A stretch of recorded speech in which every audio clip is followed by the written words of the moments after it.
Good morning, students. Welcome to EduCraft Academy, Crafting Young Minds. This is the continuation lecture of chapter number 2, that is the foundation of the British Empire in India.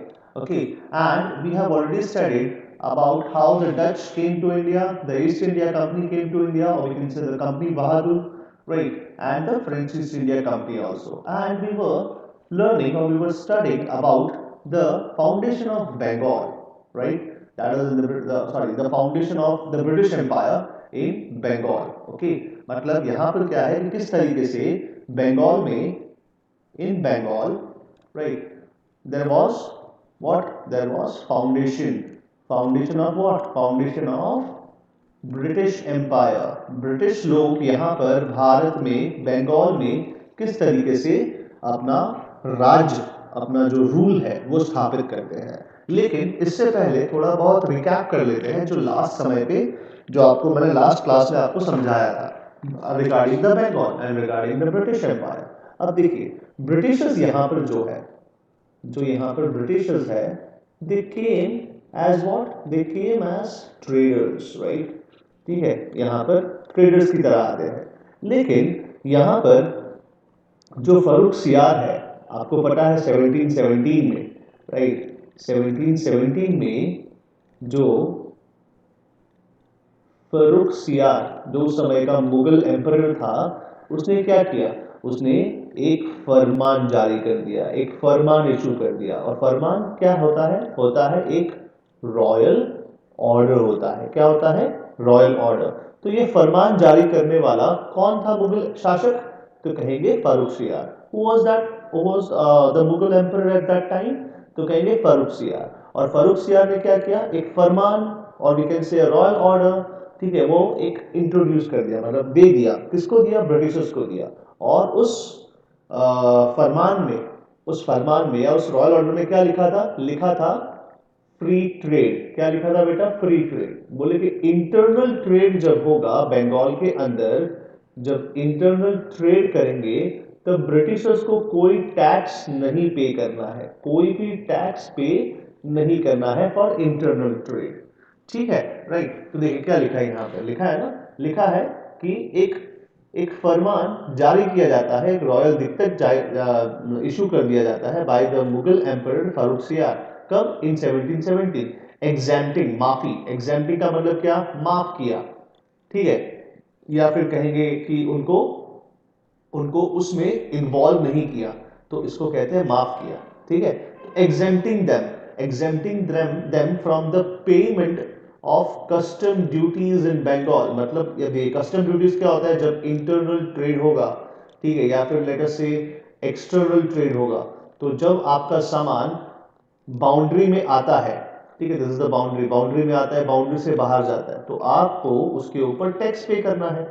लेकिन Britishers को तो ये tax नहीं pay करना था, because they have been successful in getting what? In getting a फरमान from whom?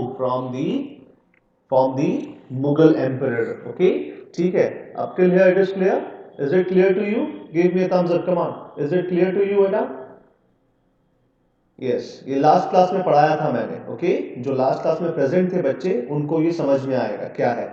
ठीक है, अब देखिए अब क्या होता है यहाँ पर। यहाँ पर ब्रिटिशर्स क्या करते हैं? ब्रिटिशर्स जो है इस फरमान का मिसयूज करते हैं, इसका गलत फायदा उठाते हैं। उसमें क्या लिखा था, ठीक है, उसके ऊपर ध्यान नहीं देते हैं। और प्लस साथ ही साथ इस फरमान के बेसिस पे वो लोग इशू करना शुरू कर देते हैं दस्तक। अब वो दस्तक क्या है वो समझाऊंगा, ठीक है, राइट। और इसीलिए this led to the battle of Plassey, है ना। और मैंने बताया था कि Plassey is not this Plassey, okay, it is Palashi. Okay, and वहां पर कौन से ट्रीज मिलते हैं? कौन से किस्म का ट्री मिलता है? पलाश।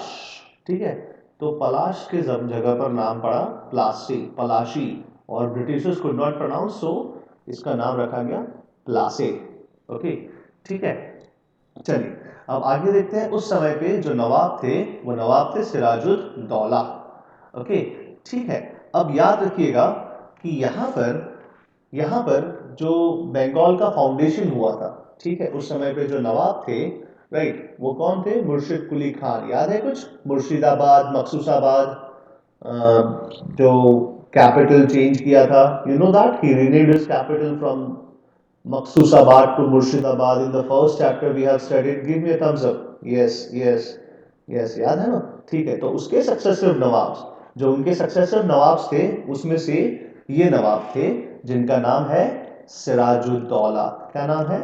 सिराज उद दौला।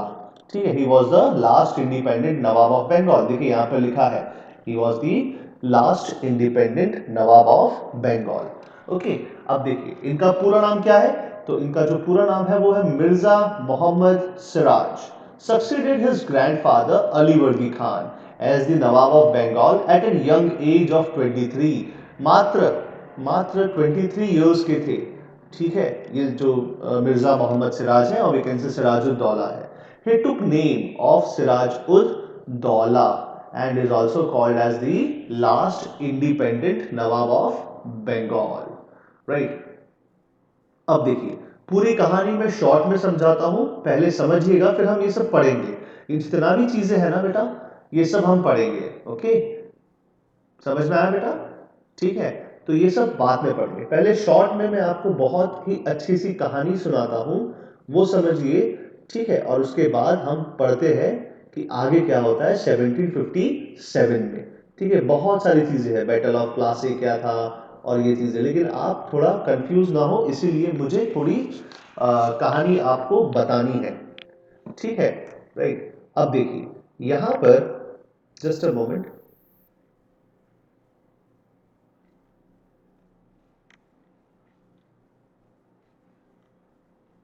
अब यहां पर होता क्या है उस समय पे? ठीक है, देखिए सिराजुद्दौला उस समय पे कहेंगे नए नए नवाब बनते हैं, राइट। लेकिन ब्रिटिशर्स को ब्रिटिशर्स को जो फरमान या फिर कहेंगे जो रॉयल ऑर्डर मिला था, किससे मिला था? तो कहेंगे from the Mughal emperor Farooq सियार से। ठीक है, और ये रॉयल ऑर्डर में क्या था? तो कहेंगे आपको जो ऑक्ट्रॉय है, मतलब जो टैक्स है, जो टोल टैक्स है, वो नहीं देना है। ठीक है, तो ब्रिटिश खुश हो गए और ब्रिटिशर्स अपना ट्रेड करने लगे। ठीक है, लेकिन सिराजुद्दौला बहुत ही ज्यादा एम्बिशियस था, मतलब ही वांटेड कि वो जनता जो है, उनकी जनता जो है उस समय पे बंगाल की जो प्रॉस्पेरस स्टेट था, तो वो जनता जो है वो ज्यादा खुश रहे, और इसीलिए उसको कहीं ना कहीं ये डर चल रहा था कि ये लोग, ये ब्रिटिशर्स जो है, कहीं मेरी जनता से सारा के सारा ऑक्यूपेशन ना छीन ले। ठीक है, सो ही टुक सम मेजर्स, वो बाद में समझाऊंगा क्या है। लेकिन अभी ये समझिए कि यहाँ पर जो ब्रिटिशर्स है ना, they were in constant fight with whom, fight with the French. हमने पढ़ा ना अभी आगे कि चंद्रनगर और वो फ्रेंच के साइड थे। देखिए ये लिखा है यहाँ पर, देखिए क्या लिखा है, चंद्रनगर है ना, remain under the French, they were fighting with the French. ठीक है, तो यहाँ पर ब्रिटिश का हमेशा फाइट चलता था, किससे फाइट चलता था? तो कहेंगे फ्रेंच से। ठीक है, for trading, for the monopoly of the trading. तो यहां पर होता क्या है, यहां पर अगर मैं कहूं, ठीक है, बहुत सारे ऐसे इंसिडेंट्स हैं जो जो बैटल ऑफ प्लासी की तरफ जाते हैं। ठीक है, अब यहां पर एक चीज समझिए कि सिराजुद्दौला जो है बहुत ही एम्बिशियस था, मतलब बहुत ही ब्रेव था, और वो ये ब्रिटिशर्स को अपना दुश्मन मानता था। लेकिन ब्रिटिशर्स क्या किए, ब्रिटिशर्स जो है वो फरूक सियार जो मुगल एम्परर था, उनका जो रॉयल ऑर्डर था ना, उसका मिसयूज करना शुरू किया। अब मिसयूज क्या किया, देखिए पहला चीज फरूक सियार ने कहा था कि जो ड्यूटी, जो कस्टम टैक्सेस पे करना है, ठीक है, वो माफी होगा सिर्फ इंग्लिश ईस्ट इंडिया कंपनी के लिए। ठीक है, लेकिन ये इंग्लिश ईस्ट इंडिया कंपनी के जो सर्वेंट्स थे, जो उसके अंदर काम करते थे, मतलब जो उनके कहेंगे कि एम्प्लॉइज थे।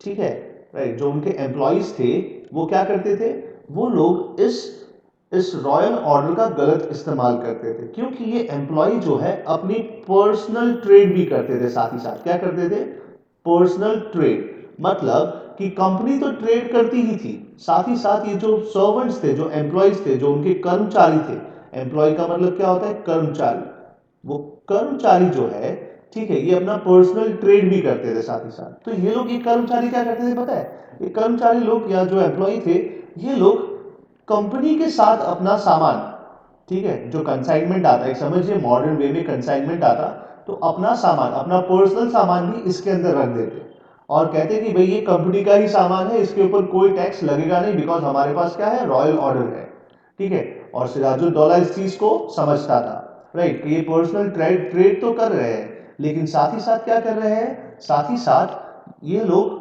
सामान की भरपाई नहीं कर रहे, जो टैक्स उनको देना चाहिए, जो बंगाल के नवाब को देना चाहिए टैक्स, ठीक है, वो नहीं दे रहे हैं, ठीक है।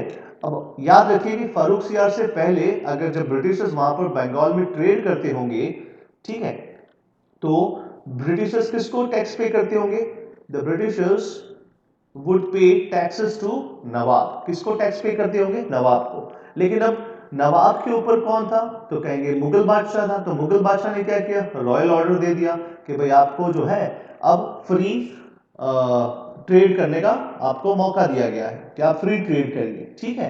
तो अब आगे क्या होता है, अब आगे कहानी ये है कि यहां पे जो बेचारे लोकल बिजनेसमैन थे, जो लोकल मर्चेंट्स थे, ठीक है, राइट, या फिर लोकल मर्चेंट्स, उनके ट्रेड में कहीं ना कहीं क्या हो गया, बाधा आने लगी, देयर वर हर्डल्स कि भाई इंग्लिश ईस्ट इंडिया कंपनी को टैक्स की माफी, दे विल नेवर, मतलब they were not allowed to pay tax, right, मतलब नॉट अलाउड, मतलब I use the wrong word here, लेकिन उनको टैक्स नहीं भरना है, राइट, लेकिन हम बंगाली जो लोकल मर्चेंट्स हैं हमको टैक्स भरना है, ठीक है। पर साथ ही साथ जो यहाँ के इंग्लिश ईस्ट इंडिया कंपनी के जो कर्मचारी है, जो एम्प्लॉइज है, वो अपना पर्सनल ट्रेड चला रहे हैं, वो पर्सनल भी ट्रेड कर रहे हैं, और पर्सनली ट्रेड किसके साथ कर रहे हैं, तो कहेंगे यहाँ के लोकल बिजनेसमैन के साथ कर रहे हैं। तो ये पर्सनल ट्रेड जो कर रहे हैं, तो अपना सामान,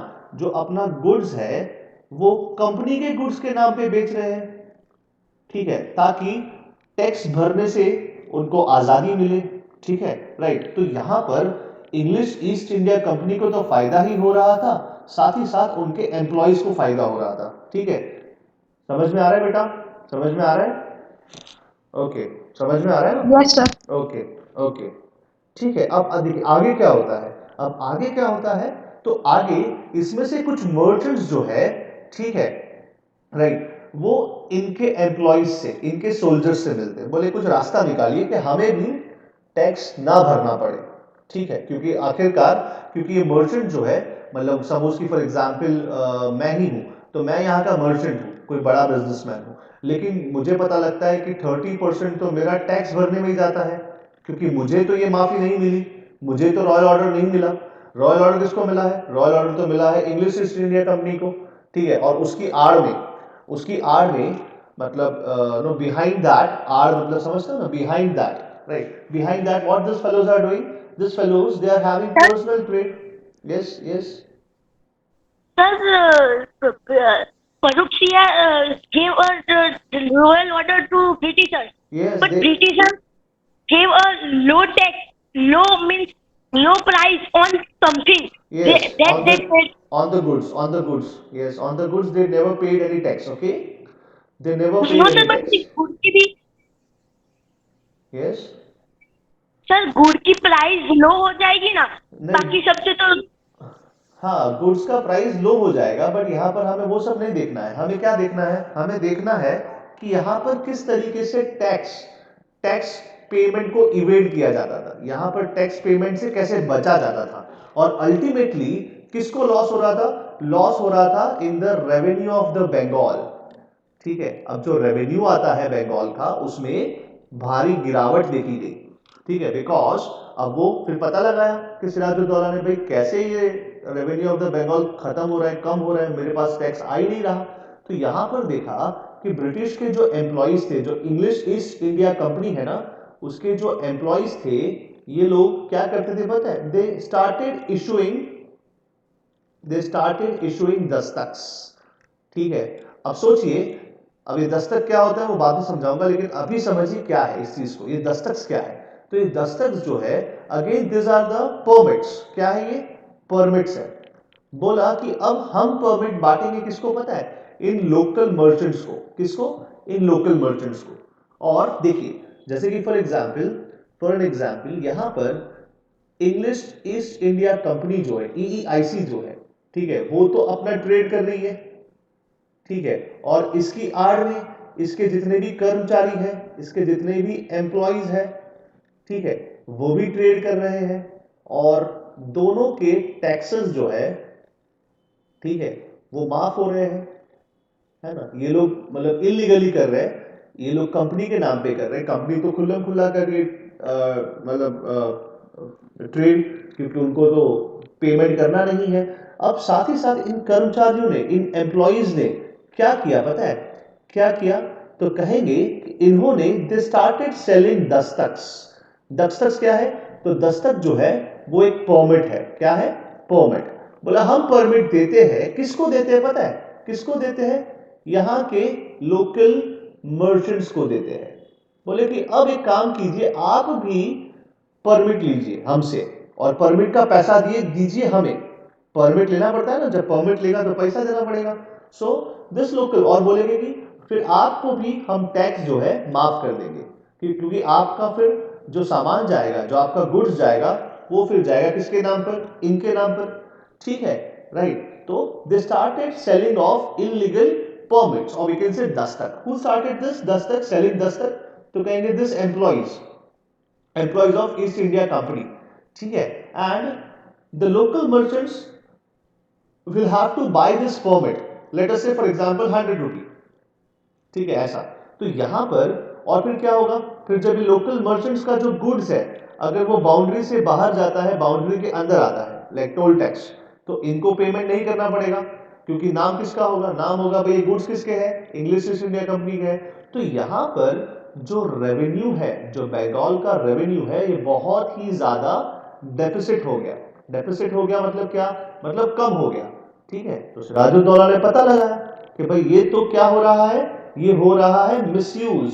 किसका मिसयूज हो रहा है? मिसयूज हो रहा है फरमान का, रॉयल ऑर्डर का, ठीक है, राइट। बिकॉज रॉयल ऑर्डर किसको दिया गया है? इनको दिया गया है, ना कि इनके एम्प्लॉइज को, ठीक है, ना कि यहाँ के लोकल मर्चेंट्स को। और सफर कौन कर रहा है अल्टीमेटली? तो कहेंगे सफर कर रहा है सिराजुद्दौला। सिराजुद्दौला के पास पैसा ही नहीं आ रहा, नवाब के पास तो पैसा ही नहीं आ रहा। जब पैसा ही नहीं आ रहा तो फिर चलेगा कैसे? और मुगल बादशाह को मैं दूंगा क्या पैसा? ठीक है, तो यहां पर ये गड़बड़ी हो गया। सेकंड गड़बड़ी क्या हुआ? सेकंड गड़बड़ी बहुत, and this is the immediate cause. Second गड़बड़ी हुआ यहां पर कि Britishers and the French, right, they were in constant war with each other. दोनों लड़ते थे, और कहीं ना कहीं कहेंगे कि हिंसा होती, मतलब मारामारी होती, और कहीं ना कहीं लूटपाट भी होता, ठीक है। कोई इसका सामान लूट लेता, कोई इसका सामान लूट लेता, वाइस वर्सा। तो यहां पर ब्रिटिश और फ्रेंच ने क्या किया? ब्रिटिशर्स ने अपनी जो फैक्ट्री थी, आपको पता है फैक्ट्री क्या होता है, राइट, ठीक है ना। तो जहां पर उनका सामान जो है वो स्टोर होता है, और जहां पर वो लोग रहते भी है, right. So they what Britishers and French they tried to do is they tried to fortify. They tried the fortify, or we can say to fortify the fortification of their this factories. ये factories के आसपास ऊंची ऊंची दीवारें बनाना शुरू कर दिया, ठीक है। मतलब यहां पर क्या हुआ? किलाबंदी कहते हैं। क्या कहते हैं इसको? किलाबंदी, ठीक है। मतलब यहां पर किलाबंदी होगी तो क्या होगा? मतलब आपका सामान सेफ रहेगा, कोई लूटपाट नहीं होगी। फ्रेंच ने भी किया, राइट। तो सिराजुद्दौला को गुस्सा आया। सिराजुद्दौला ने कहा कि आप एक तो मेरी जमीन पे ट्रेड कर रहे हो और फोर्टिफिकेशन कर रहे हो, ठीक है, राइट। तो ये तो ना गंवारा है। तो सिराजुद्दौला,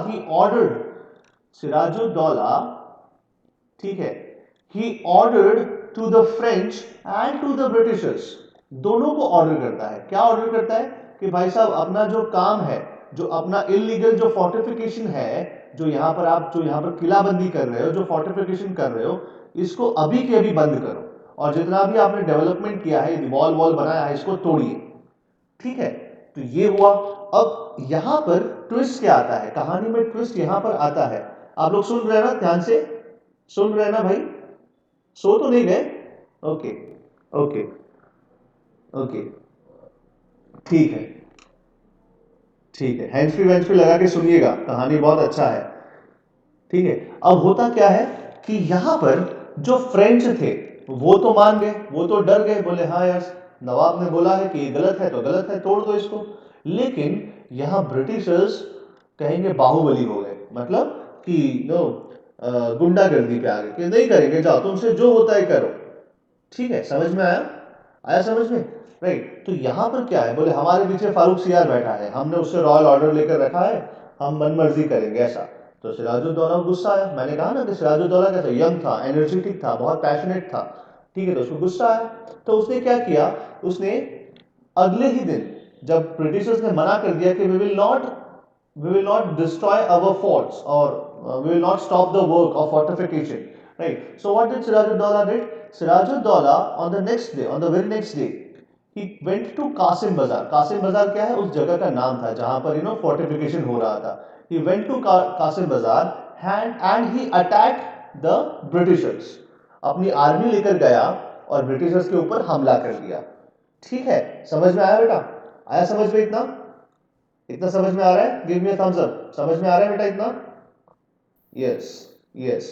सिराजुद्दौला कहाँ गया? कासिम बाजार में। कासिम बाजार में क्या करता है, वहां पर जो इनका फोर्टिफिकेशन चल रहा था वहां पे अपनी आर्मी लेकर जाता है और ब्रिटिशर्स पे अटैक कर देता है। ठीक है, और अटैक करके वहां पर तकरीबन अलग अलग बुक्स में अलग अलग फिगर्स है, तकरीबन 150 जो ब्रिटिशर्स थे, जो ब्रिटिश सोल्जर्स थे, उनको बंदी बना लेता है। ठीक है, मतलब उनको जेल में डाल देता है। और ये सब होता है तकरीबन मई में। अब मई में आपको पता है गर्मी बहुत होती है। ठीक है, May is a month of, मतलब hottest month of summer, right?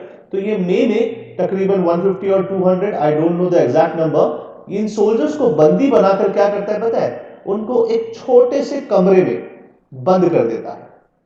ठीक है, राइट? अब सोचिए कि फॉर एन एग्जांपल अपना CR1 था, आप CR1 में बैठते थे ना, ठीक है, तो वहां पर AC है, सब कुछ है, फैन है, लाइट है, सब कुछ है। अब सोचिए कि आप लोग कितने आ पाएंगे वहां पर, 10-20 लोग आ पाएंगे, है ना, ज्यादा से ज्यादा। ठीक है, कोई एक बंद कमरे में अब ज्यादा से ज्यादा कितने आ पाएंगे? शायद 10 या उससे ज्यादा 20 लोग आ पाएंगे, उससे ज्यादा नहीं आ पाएंगे। ठीक है, समझ में आया बेटा? आ रहा है समझ में?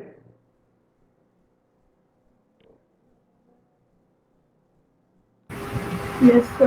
ओके ओके ओके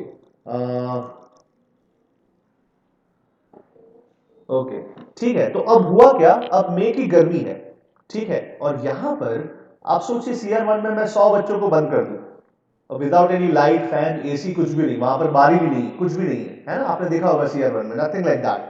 ठीक है, no windows, no ventilation, nothing, और गर्मी है, और यहां पर कैपेसिटी है फॉर एग्जांपल 10 बच्चों की, मैंने कितने भर दिए? 50 बच्चे, 100 स्टूडेंट्स आई, मैंने उनको बंद कर दिया, पनिशमेंट, एज अ पनिशमेंट, और 2 दिन तक बंद करके रखा यहां पर। ठीक है, तो सिराजुद्दौला भी यही करता है, जिन सोल्जर्स को बंदी बनाता है ना, उनको एक बंद कमरे में पैक कर देता है, बोले यहीं पर रहो। और ये बहुत छोटा कमरा था, 10 बाय 8 का, समझिए आप ऐसे कुछ समझिए फॉर एग्जाम्पल। ठीक है, आई don't know the exact dimensions, but इस तरीके से था। अब यहां पर जब पूरी रात ये सोल्जर्स बंद रहेंगे, ठीक है, तो क्या होगा, सांस लेने में दिक्कत होगी, इनको घुटन होगी, और अगले दिन जब सुबह ये दरवाजा खुलता है तो देखते हैं कि ये बहुत सारे सोल्जर्स मारे गए। ठीक है, बहुत सारे सोल्जर्स क्या होते हैं, मारे जाते हैं। समझ में आया? और ये इससे ब्रिटिशर्स को बहुत ही ज्यादा गुस्सा आता है कि ये हमारे सोल्जर्स को इस तरीके से, इन ह्यूमन वे से इनको पनिश किया गया सिराजुद्दौला की वजह से, सिराजुद्दौला ने इस तरीके से किया। ठीक है, but every action has a reaction. शायद आप जो मिसयूज कर रहे थे दस्तक का और आप फोर्टिफिकेशन कर रहे थे, तो सिराजुद्दौला के कहने पर आप लोग नहीं माने, तो सिराजुद्दौला ने क्या किया, सिराजुद्दौला ने प्यूनिटिव स्टेप्स उठाए, मतलब स्ट्रिक्ट स्टेप्स उठाए, और उस स्ट्रिक्ट स्टेप्स में ये शामिल था, अब ये लोग मारे गए सोल्जर्स, तो इससे ब्रिटिशर्स बहुत गुस्सा हुए और फिर प्लान बनाते हैं सिराजुद्दौला को, मतलब कलकत्ता पे, यहाँ पे सिराजुद्दौला जब मैं कहूँ ना, समझ लीजिए कलकत्ता। ठीक है, कलकत्ता पे अटैक करते हैं, क्या करते हैं, अटैक। और सिराजुद्दौला इनको बखूबी भगा देता है वहां से, ठीक है, कलकत्ता से भगा देता है, मतलब सिराजुद्दौला जीत जाता है, राइट, और ब्रिटिशर्स को भगा देता है। कहां भगाता है? तो कहेंगे कलकत्ता से कुछ किलोमीटर दूर, हार्डली 20 किलोमीटर दूर एक जगह है जिसका नाम है फुल्टा, ठीक है, ये जगह के पास भगा देता है, उससे आगे नहीं भगाता। और सिराजुद्दौला एकदम निश्चिंत होकर बैठ जाता है कि हाश, मैंने ब्रिटिशर्स को भगा दिया। लेकिन यहां पर ब्रिटिशर्स जो है हार नहीं मानने वाले थे, ठीक है, राइट। तो यहां पर क्या होता है, ब्रिटिशर्स जो है, ये जो सोल्जर्स, कुछ सोल्जर्स जो है वो बैकअप मंगवाते हैं। और बैकअप कहां से मंगवाते हैं? साउथ से। साउथ में तमिलनाडु में एक जगह है चेन्नई, वहां पर जो ब्रिटिश का हेड ऑफिस था, वहां से बैकअप मंगवाया जाता है। और बैकअप में एक बहुत ही एबल जनरल आते हैं जिनका नाम है रॉबर्ट क्लाइव, वो आते हैं, ठीक है।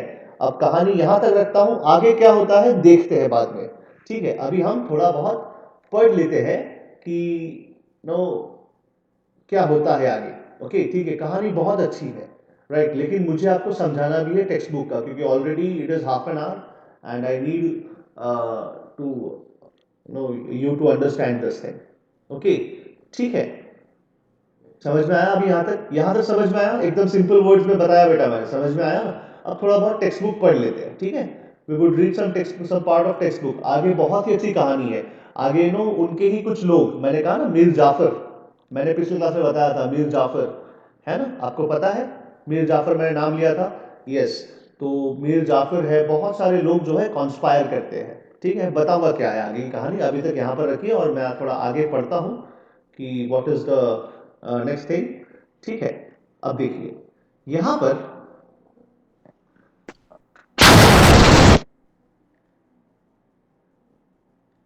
आगे देखते हैं क्या होता है।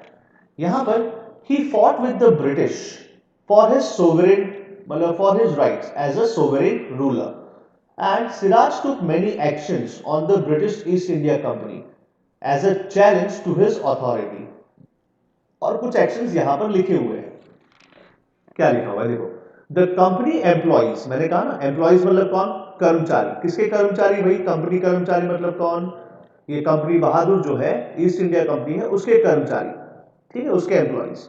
The company employees misuse the trade privileges granted to them by the Mughal rulers for what? For personal gains, ठीक है। पर्सनल गेन्स मतलब क्या? ये लोग क्या कर रहे थे? पर्सनल ट्रेड भी कर रहे थे, ठीक है। कंपनी के सामान में अपना सामान डालकर अपना सामान का पैसा बचा रहे थे, अपने सामान के ऊपर जो टैक्स लगता था उसको बचा रहे थे। लेकिन अल्टीमेटली किसको फर्क पड़ रहा था? अल्टीमेटली एंड रिजल्ट में रेवेन्यू ऑफ बंगाल, है ना, बंगाल का जो रेवेन्यू था उसमें भारी गिरावट देखी गई, ठीक है। अब देखिए क्या लिखा है, लिखा है this caused heavy loss of the custom duties to the Bengal government, है ना, and also put Indian merchants at disadvantage, है ना, राइट। क्यों? क्योंकि देखिए जो इंडियन मर्चेंट्स थे उनको तो अपने ट्रेड पर पूरा टैक्स भरना है, अपने ट्रेड पर they have to pay tax, right. तो अल्टीमेटली जो लोकल मर्चेंट था उसको बहुत भारी नुकसान होता था, उसको कहीं ना कहीं जेलसी फील होता होगा कि ये इंग्लिश ईस्ट इंडिया कंपनी और उनके एम्प्लॉइज तो एकदम मस्त में क्या कर रहे हैं? ट्रेड कर रहे हैं, उनको तो कोई फर्क नहीं पड़ता, चाहे 100 किलो लाओ चाहे 1000 किलो लाओ, ठीक है। लेकिन अगर हम 1000 किलो भी लाते हैं तो भी हमें उतना टैक्स भरना पड़ता है, अगर हम 100 केजी भी लाते हैं कोई सामान तो हमें उतना ही टैक्स भरना पड़ता है। This is an example, okay, ठीक है। तो यहां पर क्या है, यहां पर भी वही है कि Indian merchants were at a disadvantage in comparison to their British counterparts. Siraj ordered the company to pay taxes like Indian merchants. मैंने कहा ना सिराज को बहुत ही सहानुभूति था अपने अपने लोगों से, अपनी प्रजा से। तो सिराज ने क्या बोला? सिराज ने बोला कि आपको भी टैक्स भरना पड़ेगा, पहला चीज, ठीक है। सेकंड चीज देखो क्या लिखा है, लिखा है जो मैंने बताया, the company started fortifying fort William without the approval of Siraj in anticipation of the trade battle with the French. समझ में आया? आया समझ में? मतलब क्या है कि अपनी फैक्ट्री का आसपास किलाबंदी करना शुरू कर, ऊंची ऊंची दीवारें बनाना शुरू कर दिया। क्यों? बिकॉज सामने किससे खतरा था? सामने खतरा था फ्रेंच से, and French also did the same, वो लोग ने भी फोर्टिफिकेशन शुरू कर दिया। ठीक है, तो देखिए यही लिखा है, क्या लिखा है? लिखा है कि the company started fortifying Fort William, ठीक है, without the approval of Siraj, in anticipation to their battle with the French, who had a trading settlement, ठीक है, इन चंदरनगर में उनका ट्रेडिंग सेटलमेंट था। लेकिन जब सिराज ने ऑर्डर किया द कंपनी टू डिसमेंटल का मतलब क्या? तोड़ दो, कि अपना जो फोर्टिफिकेशन है ये तोड़ दो, मेरे इलाके में ये नहीं होना चाहिए। ठीक है, द कंपनी रिफ्यूज। यहां पर क्या है कि बोला, ब्रिटिशर्स ने मना कर दिया। यहां पर ब्रिटिशर्स क्या हो गए? ब्रिटिशर्स हो गए बाहुबली। ठीक है, बोले कोई भी हो, सिराज के नो पूरा फैमिली आ जाए, पूरा वो, हम लोग यहाँ पर फोर्टिफिकेशन नहीं तोड़ेंगे। They acted as like no supreme commanders और सुप्रीम रूलर्स ऑफ बंगाल। तो सिराज को गुस्सा आता है। ठीक है, राइट। अब नेक्स्ट चीज देखते हैं। नेक्स्ट चीज क्या है? नेक्स्ट चीज है यहाँ पर कि यहां तक मैंने समझाया आपको, ठीक है, किस तरीके से नो ट्रेड और रेवेन्यू और किस तरीके से सिराज ने ऑर्डर किया और नो इनको भगा दिया यहां से, ये सब समझ में आया। लेकिन अब आगे की कहानी क्या है? आगे की कहानी यहां से शुरू होती है, देखिए यहां पे। ठीक है, जब कासिम बाजार में जो घटना होती है, अच्छा ये घटना जो हुई ना, जहां पर ना छोटे से कमरे में बहुत सारे सोल्जर्स को बंदी बना लिया गया और अगली सुबह देखा तो मर गए बहुत सारे सोल्जर्स इसमें से। ठीक है, राइट। तो इस घटना को कहते हैं ब्लैक होल ट्रेजेडी। क्या कहते हैं बेटा? Black hole tragedy. ठीक है, ये इतिहास में इसको ये नाम से जाना जाता है, ब्लैक होल ट्रेजेडी। ओके, ठीक है। अब आगे देखते हैं क्या होता है। अब यहां पर जब भगा दिया था, रॉबर्ट क्लाइव आते हैं। कौन आते हैं? Robert Clive, an able general of the Britishers की तरफ से रॉबर्ट क्लाइव आते हैं। और रॉबर्ट क्लाइव बहुत ही ज्यादा शाणे थे, मतलब you know he was like a jackal, cunning as a jackal. आपको पता है ना जैकाल क्या होता है? जैकाल जो भी है, फॉक्स, राइट। ठीक है, and as cunning as jackal हम इंग्लिश में पढ़ते थे। तो कनिंग का मतलब बहुत ही चालाक, अपना फायदा सोचने वाला। रॉबर्ट क्लाइव, अगर आप होते तो आप क्या करते? अगर आप रॉबर्ट क्लाइव होते तो आप लोग क्या करते? जरा बताएंगे आप लोग।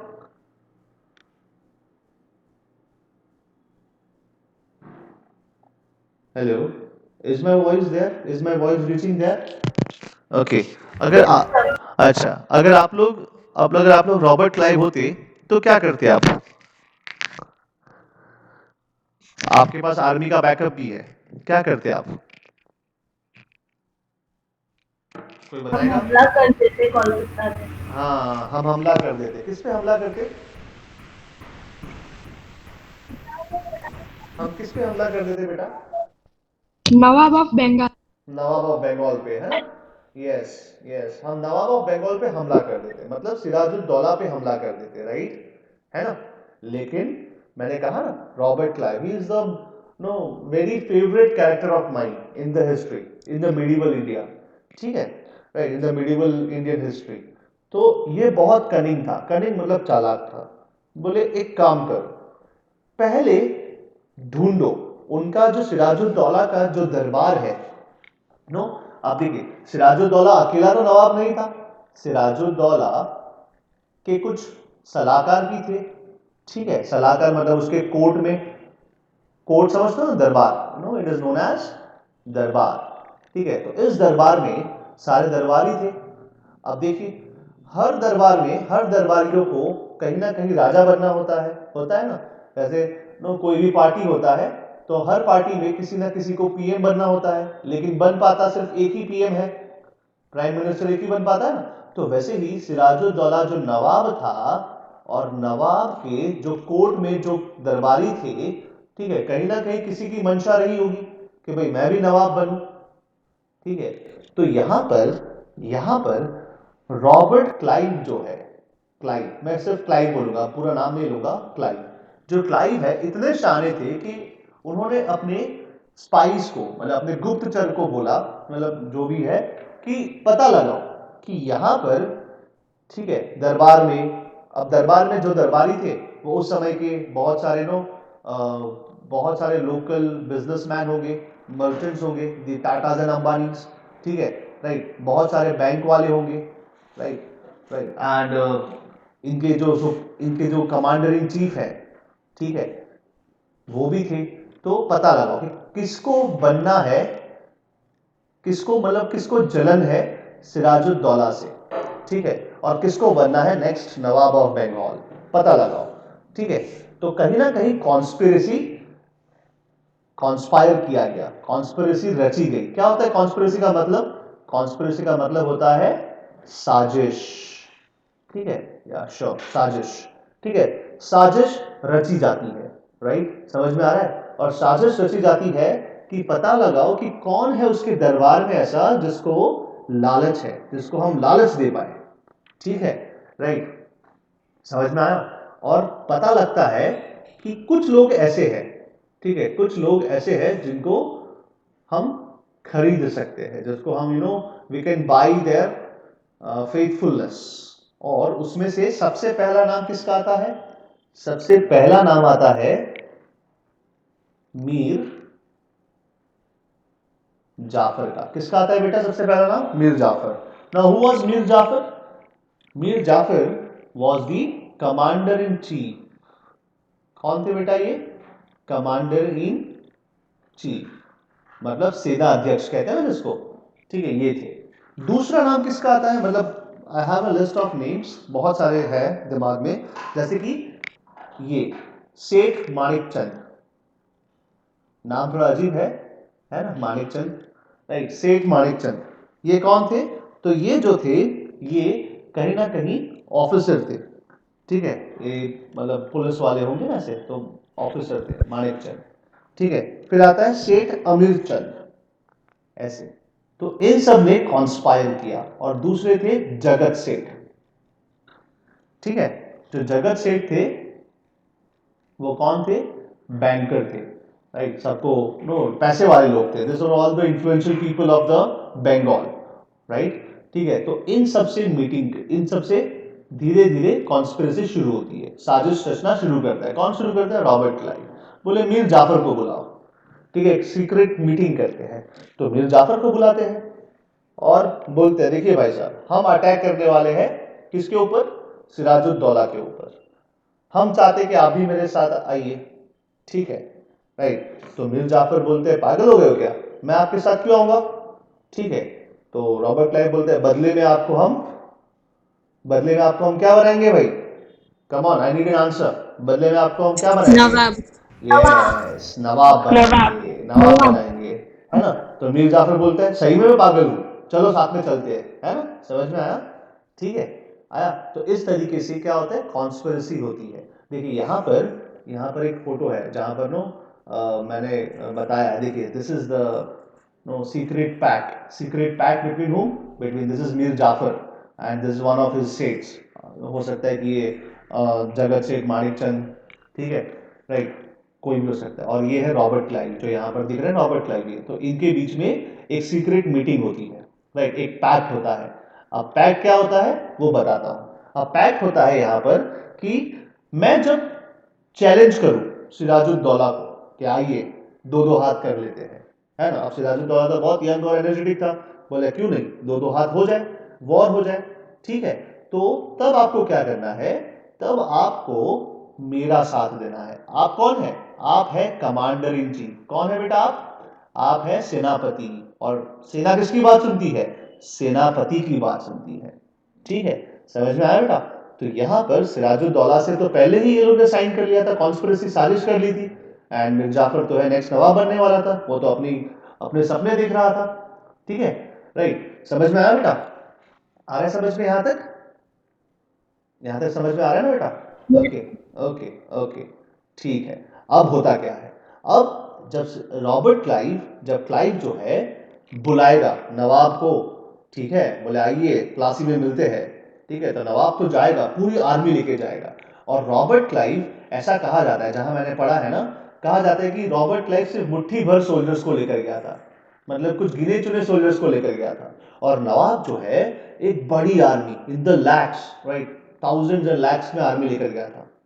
ठीक है, तो नवाब बोलता है ये क्या मजाक है क्या, तुम वॉर लड़ने आए हो कि घरगत्ता खेलने आए हो? तो बोले कि लेट द वॉर बिगिन।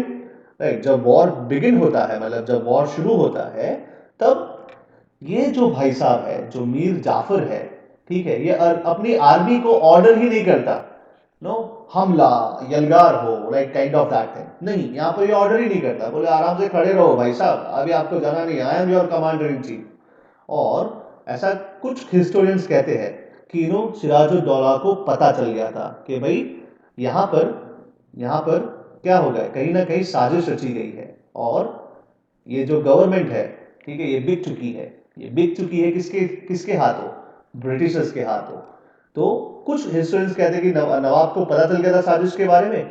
कुछ हिस्टोरियंस कहते हैं कि मीर जाफर जो है, मीर जाफर है, वो नवाब को अपने कॉन्फिडेंस में ले लेता है कि आप जाइए अपने कैपिटल जाइए मुर्शिदाबाद में, वहां पर आराम कीजिए, मैं यहाँ पर देखता हूँ, राइट दिस। और ये कॉन्ट्राडिक्टरी है दोनों, अपने अपने, हर हिस्टोरियन अपने अपने हिसाब से बोलता है। तो मुझे लगता है कि जो सेकंड वाला है वो सही है कि मीर जाफर जो है, ठीक है, वो नवाब को अपने कॉन्फिडेंस में लेता है और कहता है कि आप जाइए सर, मुर्शिदाबाद में आराम कीजिए, ये तो छोटी सी आर्मी है, मैं लिपट लूंगा इनके सामने, ठीक है। और नवाब जो है जब वापस जा रहा होता है रास्ते में, तो रास्ते में ही उसको मार दिया जाता है रॉबर्ट क्लाइव के द्वारा, और यहाँ पर वॉर होता ही नहीं है, बैटल होता ही नहीं है, ठीक है।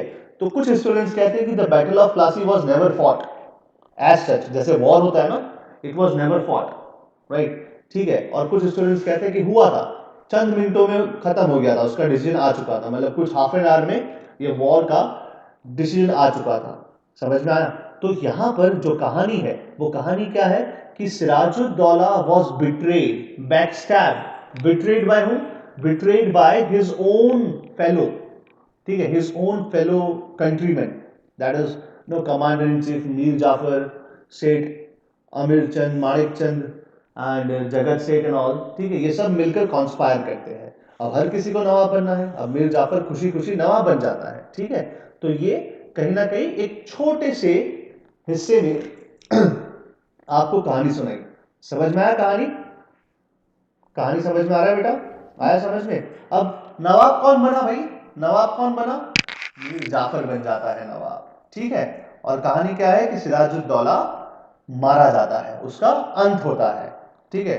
And that is why he is known as the last independent Nawab of Bengal. उसका उसको क्या कहा जाता है? The last independent Nawab of Bengal. क्यों? बिकॉज वो इंडिपेंडेंट था, वो अपनी मनमर्जी करता था। लेकिन जब मीर जाफर को नया नवाब बनाया जाता है, वो किसकी बदौलत नवाब बना? वो किसकी बदौलत नवाब बना? With the help of the Britishers. तो कहीं ना कहीं ब्रिटिशर्स उसको इन्फ्लुएंस करेंगे, और मीर जाफर जो है कहीं ना कहीं उनके एहसान तले दबा रहेगा, है ना।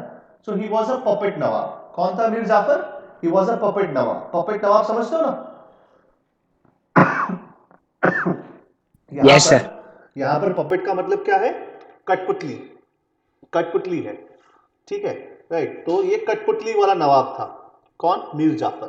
सिर्फ ब्रिटिशर्स के हिसाब, मतलब इशारों पे, रॉबर्ट क्लाइव के इशारों पर मीर जाफर जो है डांस कर रहा था, ठीक है, ओके, राइट। समझ में आया बेटा? समझ में आया? Yes sir. Okay, Yes, sir. चलिए अब आगे Yes, बढ़ते हैं। sir. ओके, अब आगे पढ़ते हैं, आगे पढ़ते हैं जो नेक्स्ट है, ठीक है। अब यहाँ पर समझते हैं। तो कहानी खत्म हो गई, चैप्टर खत्म हो गया, मतलब अभी हाफ चैप्टर आपका खत्म हो गया, कहानी आपको समझा दिया, ठीक है। तो समझ में आया ना कहानी क्या है? तो ये हाफ चैप्टर खत्म होता है बैटल ऑफ प्लासी, ठीक है, बैटल ऑफ प्लासी खत्म होता है, राइट। अब इसके बाद आता है बैटल ऑफ बक्सर, वो मैं आपको नेक्स्ट क्लास में समझाऊंगा। अभी हम पढ़ते हैं कि आपकी बुक में क्या लिखा है, ठीक है, राइट। अब देखिए क्या है कि फोर्टिफिकेशन मतलब किलाबंदी। जो किलाबंदी जो है, ठीक है, वो तोड़ने की बात की गई, तो ब्रिटिशर्स नहीं माने और फ्रेंच मान गए, राइट। तो सिराजुद्दौला को गुस्सा आता है। किसी का माइक ऑन है बेटा? वही देखिए, ओके ओके, चलिए। अब आगे देखते इसके बाद नेक्स्ट जो है, नेक्स्ट लिखा है the East India Company officials were said to be hatching a conspiracy, साजिश रच रहे थे with some members of the Siraj court, Siraj के दरबार जो दरबारी थे उनके साथ जो कंपनी ऑफिशियल्स थे, ठीक है, जो कंपनी ऑफिशियल्स थे वो कहीं ना कहीं सिराज के जो दरबारी है, सिराज के जो कोर्ट मेंबर्स है उनके साथ क्या कर रहे हैं, साजिश रच रहे हैं। किसको क्या क्या करने के लिए, सिराज को बाहर करने के लिए, टू आउस्ट सिराज, ठीक है। तो यहां पर ये लिखा है the English East India Company officials were said to be hatching a conspiracy with some members of Siraj Court to oust him. They also gave shelter to some of his corrupt officers who fled from Dhaka after misappropriating government's funds there. ठीक है, मतलब यहां पर कौन है, जगत सेठ और अमीर सेठ की बात हो रही है, ठीक है, माणिक चंद एंड ऑल दैट। तो इन सबको यहां पर संरक्षण दिया गया था। ओके, अब आता है यहां पर, देखिए यहां से शुरू होता है फर्स्ट कहानी, मतलब जो मैंने आपको समझाई। क्या लिखा है, despite frequent warnings the East India Company did not care about the orders of the Siraj. What were the orders of the Siraj? The orders of the Siraj were what? Were to destroy your fortifications, अपनी जो किलाबंदी है, ठीक है, इसको आप dismantle कीजिए, destroy नहीं कहूंगा, डिसमेंटल कहूंगा, डिसमेंटल कीजिए, तोड़ दीजिए इसको, आपने जो बनाया है, ये मेरी जगह है, आपने मेरी परमिशन के बिना कैसे किलाबंदी की यहां पर, मतलब आप यहां पर फोर्ट बना रहे हो, मतलब क्या है, यहां पर डायरेक्टली मेरी अथॉरिटी को चैलेंज कर रहे हो, ठीक है, आप क्या कर रहे हो, मेरी अथॉरिटी को चैलेंज कर रहे हो, ठीक है। लेकिन इंग्लिश ईस्ट इंडिया कंपनी ने कुछ सीरियसली लिया ही नहीं नवाब को, बोले जाओ अपना काम करो महाशय, हम अपना काम कर रहे हैं, हमको फारूक सियार का बैकअप है, काइंड ऑफ दैट, ठीक है, राइट, हम वहां से दस्तक लेकर, हम वहां से रॉयल ऑर्डर लेकर आए, हमारी मनमर्जी आएगी हम वो करेंगे। तब they acted like Baahubali, no, Baahubali क्या करता है, अपने अपनी मनमर्जी करता है, राइट, ठीक है। तो यहां पर भी क्या है, अब यहां पर देखो क्या लिखा है, then to assert his authority Siraj led his army against the Britishers and captured Calcutta in June 1756. However, Siraj could not keep Calcutta under his control for long. Robert Clive, who emerged as a skillful military leader in the war against the French in the Carnatic. अब देखिए यहां पर south India में कर्नाटक में तमिलनाडु है, कर्नाटक है, यहां पर इनका अलग चल रहा था, ठीक है, राइट, ये हम नेक्स्ट सेक्टर में पढ़ेंगे कर्नाटक में क्या हो रहा था। तो यहां से कौन आता है, यहां से रॉबर्ट क्लाइव आते हैं, जो बहुत ही एबल जनरल थे ब्रिटिशर्स के, ठीक है। He arrived in Bengal with a large force from Madras, ठीक है, मद्रास कहां पर है, चेन्नई, चेन्नई को मद्रास कहते हैं। तो यहां से कहां आता है भाई, ये कलकत्ता आता है, मतलब बंगाल आता है। He reconquered Calcutta in January 1757 and forced Siraj to restore trading privileges and the possessions of the East India Company. यहां पर ट्रीटी ऑफ अलीनगर होती है, क्या होती है, ट्रीटी ऑफ अलीनगर, ये आपकी बुक में नहीं मेंशन है, लेकिन आपके जनरल नॉलेज के लिए बताता हूं कि एक ट्रीटी ऑफ अलीनगर है, ठीक है। यहां पर जो सिराजुद्दौला, मतलब सॉरी, जो रॉबर्ट क्लाइव है वो कलकत्ता को वापस ले लेता है। मैंने कहा ना कासिम बाजार की घटना होती है, राइट, तो कासिम बाजार पे जब अटैक करता है और ब्लैक होल की घटना होती है, उसके बाद कहेंगे एक ट्रीटी साइन होती है, ट्रीटी ऑफ अलीनगर। अब आगे देखते हैं, अब क्लाइव्स प्लान टू आउस्ट सिराज, अब क्लाइव यहां पर क्या करता है, षड्यंत्र रचता है, ठीक है, कि भाई सिराज को बाहर निकाले। क्या है देखते हैं, Robert Clive was not content with making Siraj accept certain conditions of the company. He wanted a Nawab who would act as a puppet in the hands of the company.